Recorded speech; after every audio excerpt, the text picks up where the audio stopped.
Turbulence, le podcast des dirigeants face aux difficultés. Je suis l'actionnaire principal et le dirigeant de 3 sociétés françaises. En 2018, je décide de vendre ces 3 sociétés à un grand groupe industriel italien. Il y a une activité complémentaire à la nôtre. Objectif, devenir le numéro 1 mondial. Chose particulière, je reste CEO du nouveau groupe. Mais en 2019, la maison mère italienne rencontre des difficultés financières, se met sous la protection du tribunal italien et n'est plus capable de financer les activités, ce qui entraîne les 3 filiales françaises au bord de la faillite. Je n'ai alors d'autre choix que de mettre aussi les sociétés françaises sous la protection du tribunal de commerce de Roanne. Les premiers messages sont rassurants, en disant que la maison mère s'est logiquement placée sous la protection du tribunal pour se donner le temps de trouver une solution. Et que les problèmes étant exogènes, la division que je dirige, je n'ai pas à m'inquiéter outre mesure de cette situation. De formation financière, je sais très bien que si la maison mère est en difficulté, fatalement, toutes les filles vont un jour ou l'autre être en difficulté. Donc je reçois ce message, mais je sais que la gestion de la trésorerie en France va devenir compliquée. Donc je fais très attention à tous les mouvements d'argent qui vont se dérouler depuis l'Italie vers la France ou de la France vers l'Italie. Donc, j'étais toujours capable de faire face aux paiements, aux échéances des fournisseurs, mais pour ce faire, il fallait absolument que l'Italie paye ses factures. L'Italie ne payant pas les factures françaises, j'ai identifié un risque de cessation de paiement. J'ai donc alerté le commissaire aux comptes. Et nous avons démarré ce qui s'appelle dans le jargon une procédure d'alerte. Et en fait, dans le cadre de la procédure d'alerte, dans la première étape, le courrier qui a été adressé aux Italiens était double. Ils étaient sommés de payer les sommes qu'ils nous devaient pour le 31 juillet. Et d'un autre côté, il leur était demandé de nous octroyer des délais de paiement sur leurs propres factures. Donc on a bien couvert au moment de cette aide de procédure d'alerte les 2 pans. Donc on a demandé un effort aux Italiens en tant que fournisseurs et on leur a demandé un effort en tant que client. Je ne pense pas encore qu'on est déjà dans le kilomètre zéro d'une procédure. Donc, je découvre la procédure d'alerte. Alors, je voudrais d'abord expliquer qu'entre, la communication au travers de la procédure d'alerte au tribunal et puis le dépôt du dossier, c'est un des moments les plus cruciaux, puisqu'il va falloir se mettre en ordre de bataille pour présenter une situation qui pousse le tribunal à accepter de donner du temps.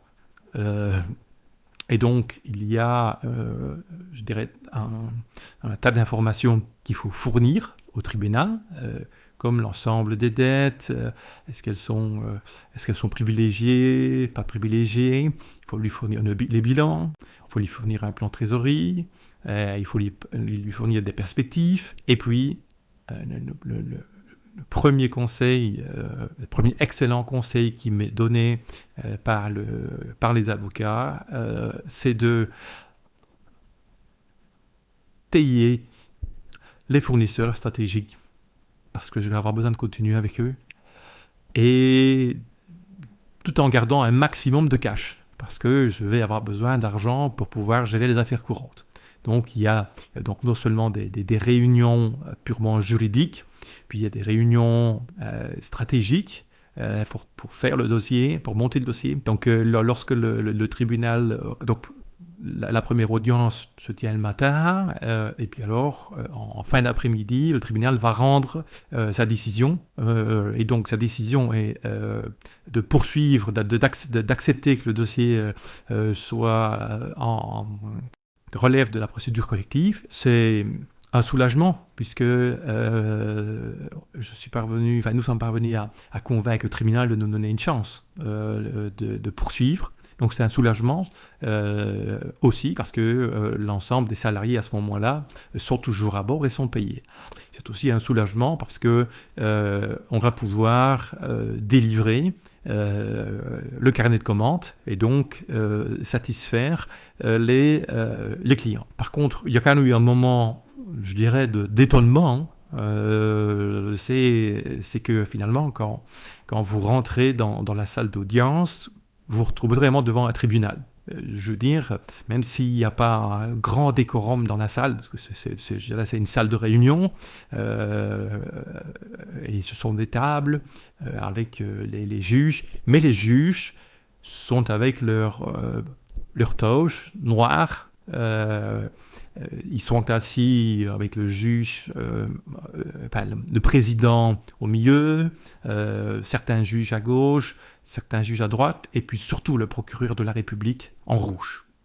Ça, par contre, ça c'est marquant. Quand vous entrez dans un tribunal et que vous voyez, je dirais, une partie du tribunal qui est en habit, vous vous dites, oui, là, c'est du sérieux. Enfin, c'est du sérieux, oui, parce que oui, c'est un tribunal. C'est pas une réunion à règle, je dirais, des avocats. Non, on est vraiment dans un tribunal. Et quand vous voyez alors le procureur de la République en rouge, là vous vous dites, oui, il y a déjà le représentant de l'État qui est là et qui vous fait comprendre que vous êtes maintenant sous les radars, Dès le lendemain de l'audience, je suis convoqué par les organes de la procédure pour mettre en œuvre la feuille de route. Donc à ce moment-là, immédiatement, on m'explique tout ce que je ne peux plus faire tout seul. Ayant été numéro 2 dans ma société par le passé, ça n'a pas été un choc insurmontable de devoir obtenir l'accord, finalement la signature de l'administrateur judiciaire pour toutes les décisions qui sont prises, que ce soit payer une facture, prendre une commande. Tout exige, tout nécessite la signature d'un ministère judiciaire. Et puis alors, il y a toute une liste de choses qu'on ne peut plus faire. Tout simplement, on ne peut plus contracter du crédit, on ne peut plus engager de personnel. Les règles durant la procédure, c'est aucune dépense ne peut être effectuée si elle ne va pas générer une rentrée d'argent supplémentaire. C'est excessivement simple. La comptabilité pendant la procédure collective, c'est une comptabilité en 2 colonnes, les entrées et les sorties. Et on a travaillé ligne par ligne. Il faut systématiquement que la rentrée soit supérieure à la sortie. Si la rentrée n'est pas supérieure à la sortie, il n'y a pas de paiement. Ce qui aussi, évidemment, va poser des soucis pour tout ce qui est la gestion de la non-qualité. Donc un client qui va se trouver face à un problème de non-qualité va nous appeler pour faire du service après-vente gratuit. Et on va refuser. On va dire non, nous ne pouvons plus le faire en fait. Donc voilà le genre d'exemples qui vont évidemment vous pourrir la vie au jour le jour, mais ont des conséquences sur le long terme parce que le client il comprend, mais il n'entend qu'une chose, c'est qu'on l'a abandonné au moment où il avait besoin de vous. Dès que vous faites que vous entrez en procédure collective, c'est immédiatement inscrit au cabis au cabis de la société. Donc oui, l'information est connue. Alors elle est surtout connue pour les Français. Nous sommes une société, je dirais, à la grande exportation. Donc c'est pas vraiment le vecteur qui va permettre, je dirais, aux clients et aux fournisseurs d'être avertis. Les fournisseurs, ils sont avertis simplement parce qu'on ne les paye plus. Donc eux, ils vont vous appeler et en demandant ma facture, on leur répond, écoutez, désolé, c'est fini, cette facture-là, on ne peut plus les payer. C'est quelque chose, évidemment, qui va nécessiter beaucoup de temps dans la gestion des affaires courantes, c'est de convaincre les fournisseurs de continuer à travailler alors que je ne les ai pas payés. Évidemment, le système de paiement devient un système à la proforma. Donc, chaque commande que je passe à un fournisseur, je paye au moment où je passe la commande et je recevrai les pièces 1 mois, 2 mois, 3 mois plus tard. Ce qui explique pourquoi il faut un gros matelas de trésorerie pour démarrer. Parce que si vous n'avez pas assez d'argent, je dirais, au bout d'un mois, c'est fini. Parce qu'il n'y a personne qui veut travailler avec vous sans avoir son argent. Et si vous n'avez pas d'argent à leur donner, tout s'arrête, en fait. De nouveaux clients, non. C'est plus du tout à l'ordre du jour. La stratégie pour les clients, c'est d'abord de livrer les commandes dans le carnet, et puis alors c'est de communiquer de manière un peu plus large vers des clients stratégiques, mais qui n'ont pas de commandes en cours, de les rassurer. Je dirais, ils vous écoutent, mais tant qu'il n'y a pas de commande, tant qu'il n'y a pas de commande en cours, ça rentre par une oreille, ça sort par l'autre, et de toute façon, ils ne vous passent plus de commandes. Donc, ils entendent, mais bon, je dirais, pour eux, c'est pas un non-événement, mais c'est OK, je suis pas concerné, et évidemment, je vais pas mettre mon dos dans un engrenage. Le chemin est très étroit. Je dirais, en ce qui nous concerne, nous avons un métier de construction de machines, donc avec des délais qui sont de plus d'1 an. Donc, la chance qu'on avait, c'est que on avait un carnet de commandes important. Simplement parce que les affaires étaient bonnes et aussi parce que les délais étant longs, à un moment donné, quand vous faites la photo, il y a encore beaucoup à livrer en fait. Toute la gestion a été de prioriser, parce qu'évidemment, on est incapable de livrer suivant le contrat. Donc à ce moment-là, ça devient une priorisation, d'ailleurs qui est calquée sur la méthode comptable de l'administration judiciaire. C'est des rentrées pour des sorties. Bien, je regarde mon carnet de commandes, je regarde la commande qui est la plus avancée, j'identifie les montants qui me restent à payer. Je me concentre, je mets toute ma trésorerie sur cette affaire-là, je finis la machine, je l'expédie, je reçois, je dirais, l'argent qui est lié à l'expédition, et donc je regonfle ma cagnotte et je recommence avec la commande suivante. Donc à un moment donné, le tribunal dit, maintenant, il faut trouver une solution. Donc, première solution, il n'y a personne, il n'y a pas de solution, et donc ce sera la liquidation judiciaire. La deuxième solution, c'est l'acquisition à la barre du tribunal des actifs de la société, ou alors c'est un plan de continuation par l'actionnaire qui finalement aurait trouvé des moyens de poursuite d'activité. Donc, dans le cas qui m'occupe, la situation est assez spéciale, puisqu'en fait, l'actionnaire italien n'a toujours pas, au moment où le tribunal de commerce décide que la procédure doit s'arrêter et qu'il faut passer à une des 3 étapes suivantes, à ce moment-là, l'Italie n'a toujours pas, n'est pas en capacité de présenter un plan de continuation crédible. Et on va, avec les conseils, trouver une solution, je dirais, astucieuse. C'est qu'en fait, je vais racheter une partie des actions françaises, et donc je vais devenir, pendant la procédure collective, le nouvel actionnaire. Et donc c'est à ce titre-là que je vais pouvoir présenter un plan de continuation. Ce plan de continuation va permettre de rembourser les créanciers. Sinon, ça n'a aucun intérêt par rapport à un plan de cession. Donc pour ce faire, il va falloir démontrer quels sont les partenaires financiers, on l'a convaincu, ou quel est l'effort que l'actionnaire va faire en cash, en argent frais, pour justement non seulement financer l'activité, mais aussi financer le remboursement de la dette.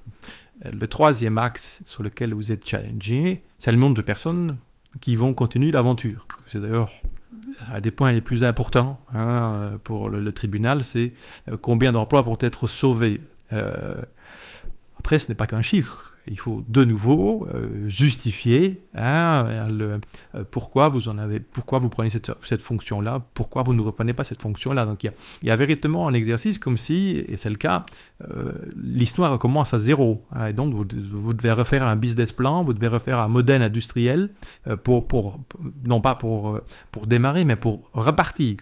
Donc c'est un exercice qui est important. Ensuite,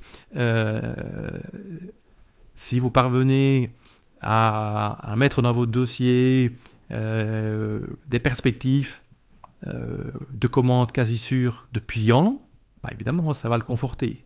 C'était mon cas. Je suis parvenu, parce que je suis dans ce métier depuis 30 ans, donc les clients me font confiance, dans le sens où je fais ce que je dis. Donc je suis parvenu à convaincre 2 clients que ma solution était la meilleure, et ils se sont engagés par écrit à passer commande aux sociétés immédiatement dans la foulée de la sortie de la procédure. Donc à un moment donné, le tribunal dit maintenant, il faut trouver une solution. Donc première solution, il y a personne, il n'y a pas de solution, et donc ce sera la liquidation judiciaire. La deuxième solution, c'est l'acquisition à la barre du tribunal des actifs de la société, ou alors c'est un plan de continuation par l'actionnaire qui finalement aurait trouvé des moyens de poursuite d'activité. Donc dans le cas qui m'occupe, la situation est assez spéciale, puisqu'en fait, l'actionnaire italien n'a toujours pas, au moment où le tribunal de commerce décide que la procédure doit s'arrêter et qu'il faut passer à une des 3 étapes suivantes, à ce moment-là, l'Italie n'a toujours pas, n'est pas en capacité de présenter un plan de continuation crédible. Et on va, avec les conseils, trouver une solution astucieuse. C'est qu'en fait, je vais racheter une partie des actions françaises, et donc je vais devenir, pendant la procédure collective, le nouvel actionnaire. Et donc c'est à ce titre-là que je vais pouvoir présenter un plan de continuation. Ce plan de continuation va permettre de rembourser les créanciers. Sinon, ça n'a aucun intérêt par rapport à un plan de cession. Donc pour ce faire, il va falloir démontrer quels sont les partenaires financiers, on l'a convaincu, ou quel est l'effort que l'actionnaire va faire en cash, en argent frais, pour justement non seulement financer l'activité, mais aussi financer le remboursement de la dette. Le troisième axe sur lequel vous êtes challengé, c'est le nombre de personnes qui vont continuer l'aventure. C'est d'ailleurs un des points les plus importants pour le tribunal, c'est combien d'emplois vont être sauvés. Après, ce n'est pas qu'un chiffre. Il faut de nouveau justifier pourquoi vous prenez cette fonction-là, pourquoi vous ne reprenez pas cette fonction-là. Donc il y a véritablement un exercice comme si, et c'est le cas, l'histoire recommence à zéro. Et donc vous devez refaire un business plan, vous devez refaire un modèle industriel non pas pour démarrer, mais pour repartir. Donc c'est un exercice qui est important. Ensuite, si vous parvenez à mettre dans votre dossier des perspectives de commandes quasi sûres depuis un an, évidemment, ça va le conforter. C'était mon cas. Je suis parvenu, parce que je suis dans ce métier depuis 30 ans, donc les clients me font confiance, dans le sens où je fais ce que je dis. Donc je suis parvenu à convaincre 2 clients que ma solution était la meilleure, et ils se sont engagés par écrit à passer commande aux sociétés immédiatement dans la foulée de la sortie de la procédure. Donc ça a évidemment été un élément décisif, montrant que j'avais gardé la confiance des clients et qu'ils étaient prêts, tout comme les banquiers. J'avais réussi à ramener certains banquiers avec moi, et donc j'étais parvenu à démontrer que la confiance n'était pas ébranlée, que la confiance des principaux acteurs, à savoir les clients et les banquiers, était toujours là. Il a été assez rapidement évident que c'est le plan de sauvegarde qui allait être retenu, parce qu'au fur et à mesure où on déclinait les avantages de chacun et les contraintes ou les limites de chaque plan, finalement, en face de chaque case, le plan de sauvegarde, pas le plan de continuation, était meilleur. Logiquement, lorsque le plan de continuation est présenté, on demande aux organes de la procédure qui ont vécu les mois précédents leur avis. Et c'est là justement à partir de ce moment-là que le vent va tourner. C'est que le premier à prendre la parole après ma démonstration de la présentation de ma démonstration du plan, c'est l'administrateur judiciaire qui va confirmer que la manière dont j'ai piloté la société pendant la procédure avec lui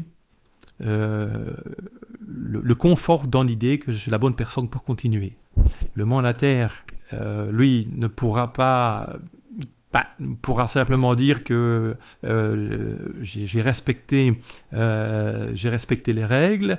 Il va me challenger sur les cadencements de remboursement, en me disant votre plan c'est bien, mais vous ne payez pas assez vite. Donc on le savait, on va faire un petit effort tout de suite, ça avait été prévu dans le coaching.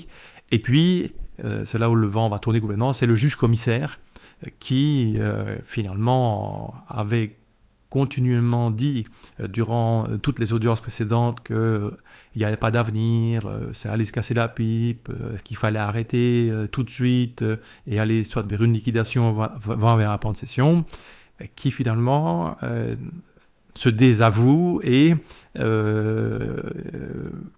dit simplement qu'il se range à l'avis du mandataire judiciaire et de l'administrateur judiciaire. On voit arriver, parce que c'est à ce moment-là que les frontières vont s'ouvrir pendant quelques semaines, on voit alors beaucoup de demandes de clients pour venir nous voir, pour voir finalement, ok, vous êtes sauvés, mais qu'est-ce qui reste? Donc les clients viennent voir les installations, voir les gens, donc on leur explique, et puis eux nous disent que mais ils sont très heureux de nous revoir, parce que depuis un an où on est absent, évidemment ils ont cherché des solutions alternatives qu'ils n'ont pas trouvées.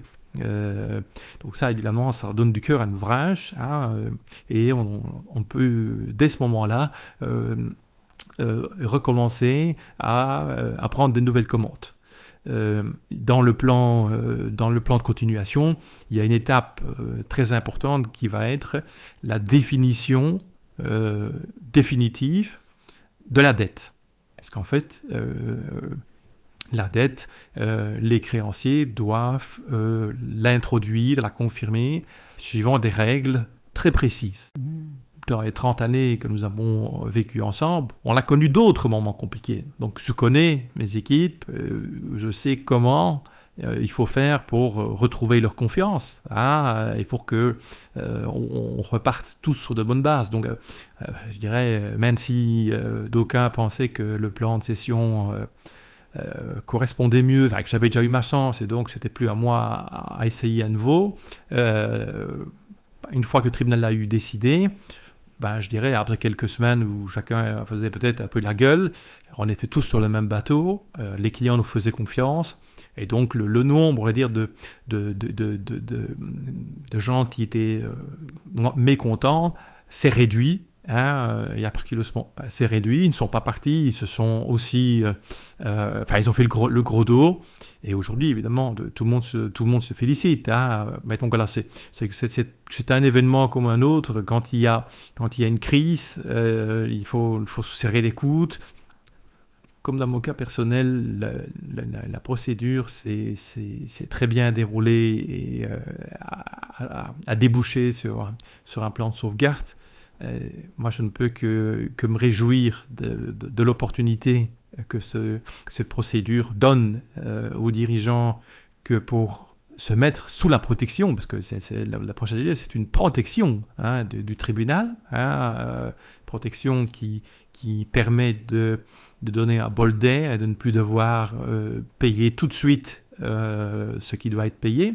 Donc de profiter de cette opportunité que pour mettre en place une feuille de route que pour pouvoir sortir par le haut de cette procédure.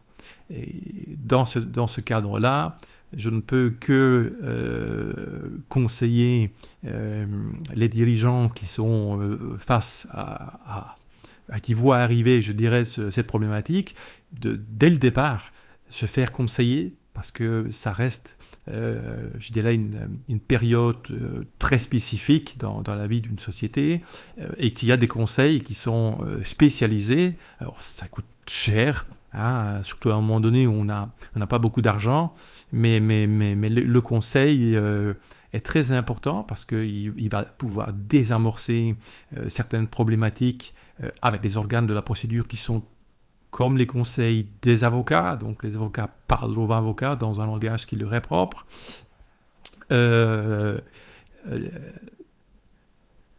Se rendre bien compte au niveau des dirigeants que la seule façon de sortir par le haut, c'est de démarrer avec assez de cash sous son compte que pour gérer le temps nécessaire et suffisant les affaires courantes. Donc, celui qui voit arriver la procédure collective et dont les comptes dont les comptes en banque sont déjà secs, je dis pas que c'est trop tard, mais je dirais ça va être beaucoup plus difficile. Donc, ou alors être prêt à remettre de l'argent de sa poche. Pour moi, c'est vraiment le point de départ, être bien conseillé et avoir assez d'argent, assez de trésorerie que pour pouvoir avoir l'opportunité de mettre à profit la protection du tribunal. À partir du moment où, je dirais, la cessation de paiement semble inéluctable, à partir de ce moment-là, il faut immédiatement, évidemment, s'appuyer, comme ce que moi j'ai fait, sur le commissaire aux comptes pour lancer une procédure d'alerte ou aller vers une procédure de sauvegarde ou une procédure collective, mais toujours avec assez d'argent. Parce que c'est l'honneur de la guerre, si vous n'en avez plus, ça ne sert à rien d'aller en procédure de sauvegarde, parce que vous allez renégocier des conditions avec des fournisseurs, vous ne saurez pas les payer. Donc ça, c'est vraiment, je m'en souviens, c'est quand j'ai décroché le téléphone et que le conseil m'a appelé, il m'a dit, écoutez, monsieur Collard, combien d'argent avez-vous sur vos comptes? Bon.